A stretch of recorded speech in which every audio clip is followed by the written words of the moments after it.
The Mets were 2 for 11 with runners in scoring position. In the last 2 games, we were 0 for 8 with the bases loaded. That is not a good recipe for success. Combine that with starting a pitcher with a 9 ERA. Is there any chance of winning? It is Wednesday, June 17th, 2026. We are in Cincinnati, Ohio, and the Great American Ballpark, about to play the last game versus the Cincinnati Reds. I am the Mets head, talking all things New York Mets, with a preview of Game 74 versus the Reds. If you enjoy my content, I ask that you please like and subscribe to the Mets head on YouTube, Facebook, TikTok, and Instagram. Senga started the game walking the first 2 batters. I was concerned when he didn't throw a first pitch strike. And then he was going nowhere near the strike zone until pitch 4 against Sal Stewart, who took it deep and put us down 3-0. And then 3 batters later, Spencer Steer had a home run to put us down 4-0. Senga then settled in after that, retiring 5 straight batters before walking Stewart in the 3rd. And he walked Steer in the 4th. Interestingly, he walked the 2 guys that hit home runs against him, who got the other guys out. Senga ended up pitching 4 innings, giving up 4 runs on 2 hits and 4 walks with 5 strikeouts. His ERA is now at an even 9.0, which is terrible, but it was good to see him settle in after that first inning. And he threw 82 pitches. Those are good signs. I'm sure he'll be better next time. We got things going in the 3rd. Beatty led off, being hit by a pitch. Melendez grounded out, but beat out the throw to first. Alvarez singled. Benj flew out. And Bo Bichette with another single, knocking in a run to make it 4-1. He's been hot lately. Soto then walked, and Young flew out. In the 5th, Cionel Perez came in to relieve Senga. Gave up a leadoff double to Arroyo. Arroyo's first extra base hit in the majors. Then a bunt by Dunn, in which he got the first safely because Semien was too far away from first base to cover. Now, I don't know whose issue that was. Was that Mendoza positioning them poorly? 2 guys were kind of very close to second base. Big holes up between first and second and short and third. So did Mendoza position Semien too up the middle, or did Semien position himself too far up the middle? I'm not sure, but a mistake by somebody there. And then Sal Stewart got a single, knocking in Arroyo to make it 5-1. Stewart is currently batting .252 with an .806 OPS. This is pretty good for a rookie.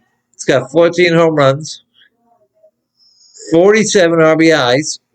He's on pace for over almost 100 RBIs with 11 stolen bases. So think about that. He's going to hit close to 30 homers, steal about 25 bases. You never know. He could be 30-30 his first year.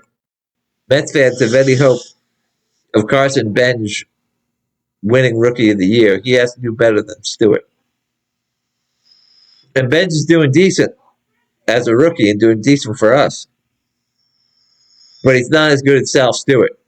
So don't expect that Rookie of the Year if he doesn't do better than Stewart. Stewart looks like a solid major league player. Then in the bottom of the 6th, Semien singles to right field with 1 out, which was misplayed by Spencer Steer, allowing Semien to go to second on the error. Beatty struck out. And Swaggy V with a home run down the left field line to make the score 5-3. Vientos is still valuable to this team. He needs to be used in the right situations. Unfortunately, at this moment in time, he's not a starter for us. But he can still contribute to the team in many ways. I think he's the best defensive first baseman that we have. And he can hit left-hand pitching. And when he's hot, he can hit every pitching. I don't think he's very valuable in a trade situation. Not at this point. If you're really looking to get rid of him,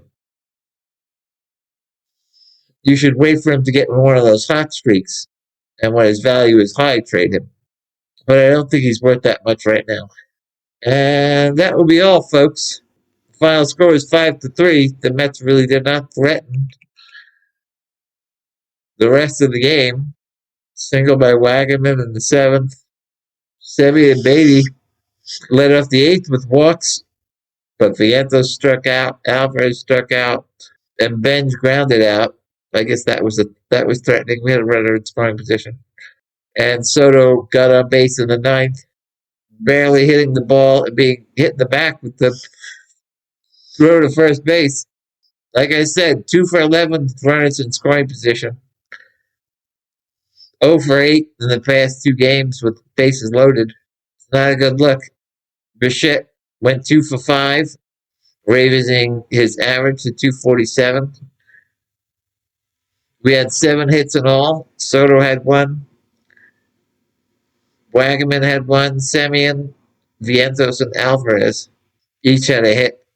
No extra base hits in the game. Our bullpen pitched well. Cionel Perez pitched an inning and gave up a run, thanks to poor defensive positioning. But then Warren, Brassman, and Weaver all pitched 1. Warren gave 1 hit. We have a good bullpen. That's one of our strengths. One of our few strengths. But, if it comes down to it in a month, we're still not doing well, those are some pieces we could trade off to try to improve the team. So now we're 32-41, 9 games under 500, last place in the NL East, 15 games behind the Braves, who have the best record in baseball, just a half a game ahead of the Dodgers. We have the 24th best record in baseball, which is also the 7th worst record in baseball. We are 6.5 games out of the wild card spot, but everyone's ahead of us except for the Giants and the Rockies. The Reds are 35-37, 2 games under 500. They're last in the NL Central still. 10 games behind Milwaukee, but they're tied for the 17th best record in baseball. On the mound for the Mets, the 24-year-old right-hand pitcher Nolan McLean from North Carolina, who is 6'2", 214 pounds. Drafted by the Mets in the 3rd round in 2023. Paul Skeens was drafted 1st. Dylan Cruz was 2nd. Wyatt Langford was 4th. Jacob Wilson 6th. We took Colin Houck, 32nd overall. In the 2nd round, we took Brandon Sproat, then McLean, and then in the 4th, A.J. Ewing. Last year, he pitched in 8 games. He was 5-1 with a 2.06 ERA. 57 strikeouts in 48 innings with 16 walks. This year, he's pitched in 14 games. He is 3-4 with a 4.01 ERA. 88 strikeouts in 76 innings with 31 walks. His walks have really been a problem this year. He's up too much. Last year, he was exactly as 3 walks per 9 innings, and now he's over 3. He pitched against the Reds on May 25th and got the loss. He only pitched 3 1/3. He gave up 7 runs on 5 hits and 2 walks with 6 strikeouts. He's looking to come back, but with that strong output against him, the Reds are batting .333 against him with a 1200 OPS, 5 hits and 16 at bats. 4 players are batting .500 or more against them with 2 home runs. Nathan Lowe is 1 for 1 with a double. J.J. Bleday 1 for 2 with a homer. Spencer Steer 1 for 2. And Stevenson 1 for 2 with a homer. And Suarez 1 for 3 with a homer. It's not a good recipe for a win for us, except we are hitting Nick Lodolo pretty well. On the mound for the Reds is 28-year-old left-hand pitcher Nick Lodolo from California. He is 6'6", 216 pounds. Drafted 7th overall by the Reds in 2019. Rutschman was number 1, Bobby Witt Jr. number 2. His current teammate J.J. Bleday was selected by Miami. Riley Green was 5th, C.J. Abrams 6th. And we took the 7 train, Brett Beatty, 12th overall.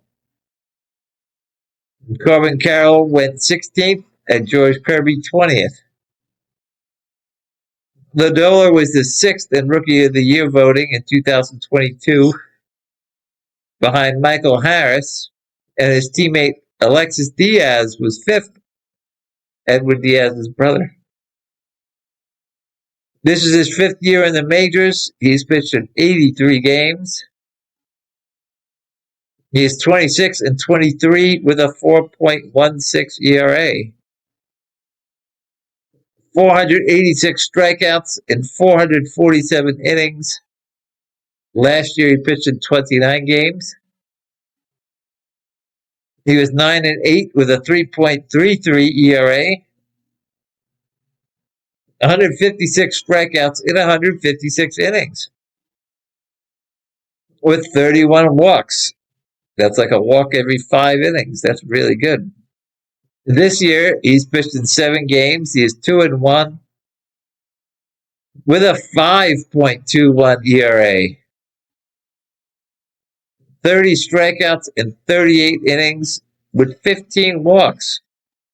He last pitched against Dolan McClain on May 25th and got the win after pitching 6 innings, giving up 1 run on 6 hits, no walks, with 7 strikeouts. The current Mets are batting .306 against him with an .880 OPS, 11 hits and 36 at-bats.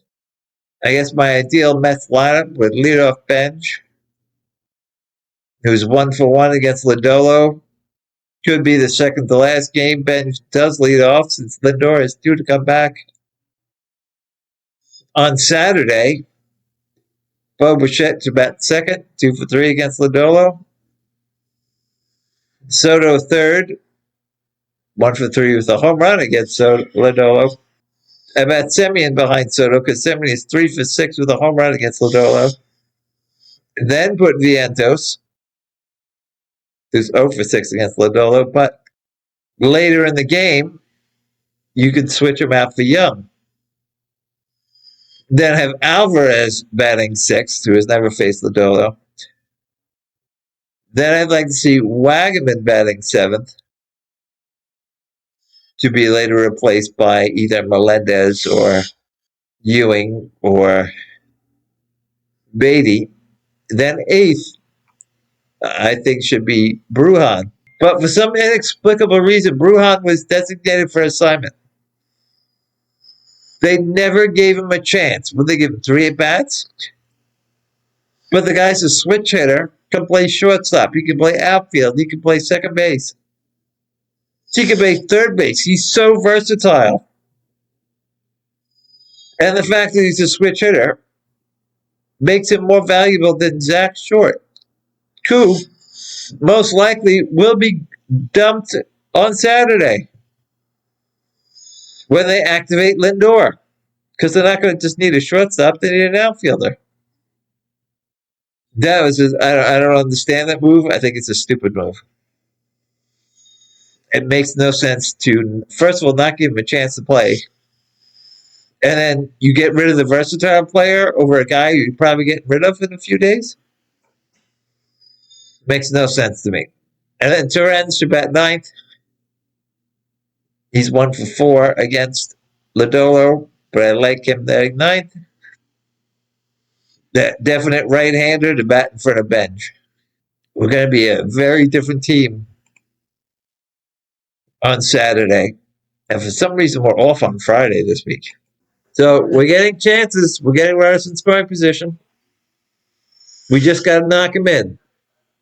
And we do pretty good against Lodolo. So let's go, Mets go. Until next time, I'm Juan Gan.